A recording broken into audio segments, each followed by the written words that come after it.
O'zbek xalq ertagi non va tilla. Qadim o'tgan zamonda O'ktam degan kambag'al mehnatkash dehqon bo'lgan ekan. Bir parcha non topsam deb erta-yu kech ishlar. Bo'sh qoldi degunicha kutilmaganda boyib ketish haqida xayol surarkan. Edi bir mo'jiza sodir bo'lsa-yu, qo'limda nima ko'rsam, o'sha narsa tillaga aylanib qolaversa, tillalarim ko'payib ketganda edi. Og'ir mehnatdan qutulib, farovon hayot kechirgan bo'lardim. O'ktam shirin xayollarga berilib, boyishning turli yo'llari haqida o'ylab o'tirar ekan, bir zumda pinakka ketib tush ko'ribdi. O'ktam! O'ktam! Hayoliy amalga oshib, tilaging bajarildi. Bundan buyon qo'lingni nimagaki tekkizsang, u darhol tillaga aylanib qoladi. O'ktam quloqlariga ishonmabdi. Shunday bo'lsa ham sinab ko'rish uchun qo'lini yonida yotgan bir toshga tekkizgan ekan, tosh tillaga aylanib qolibdi. O'ktam o'zida yo'q xursand bo'lib ketib, toshni yaqinrog'iga surib qo'yibdi.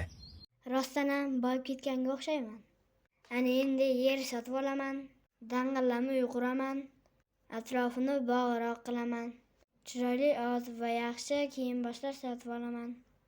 Qanday yaxshi, qanday so'z. Endi men ham boyman. O'ktam quvonganidan qo'liga tushgan har bir narsani oltinga aylantiraveribdi. Oldida bir pasta tilla uyumi paydo bo'libdi. Yigitning ularga qarab ko'zi to'ymas emish.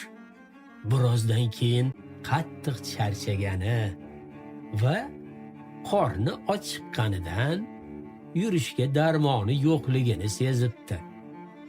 U daraxt oldiga qo'ygan to'rvachasiga qo'lini cho'zibdi. Negaki to'rvachada non, olma, O'ktam juda yaxshi ko'radigan qatlama bor ekan. Ammo u to'rvani qo'lga olishi bilan bir zumda to'rva ham ichidagi non, olma va hatto qatlama ham tillaga aylanib qolibdi.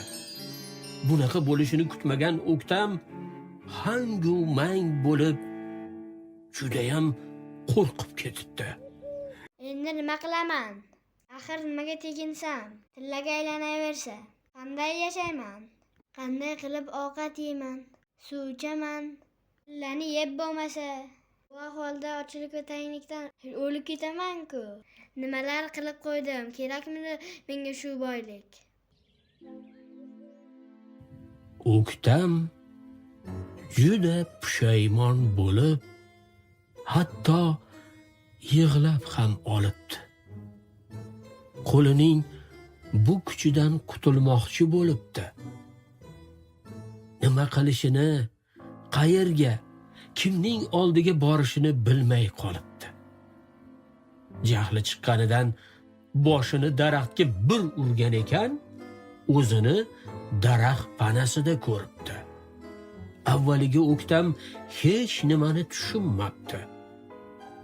Boshini ushlab ko'rsa, g'urra yo'q. Qo'rqapsa, yonida yotgan toshni qo'liga olibdi. Birozdan keyin qarasa, tosh asl holicha turgan emish. O'ktam quvonganidan qichqirib yuboribdi. U ko'zi ilinib, tush ko'rganini, hamma ko'rganlari tush ekanligini tushunibdi. Buni anglagach, yelkasidan tog' ag'darilganday juda xursand bo'libdi. Xudoga ming qatla shukr-a. Bularni bari yomon tush ekan. Mehnat bilan topilgan boylikka hech narsa yetmas ekan.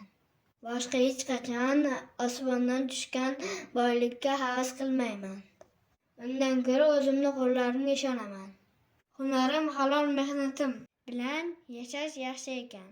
Buni anglatganing uchun ming rahmat Xudoyim. O'ktam xayoli amalga oshmagani uchun ko'rganlarining bari tush bo'lib chiqqanidan rosa quvonibdi. Xaltasini yelkasiga ilibdi-da, dalasi tomon yo'l olibdi. U kechgacha tinim bilmay mehnat qilibdi. Orada xaltadagi non, olma va mazali qatlamani mazza qilib tanovul qilibdi. Bu narsalar unga dunyodagi eng lazzatli, eng mazzali ne'mat bo'lib tuyulibdi. U umrining oxirigacha mehnat qilib, ko'p hunarlarni egallabdi va xalq orasida qo'ligul inson deya nom qozonibdi. Shu bilan ertagimiz ham o'z yakuniga yetdi.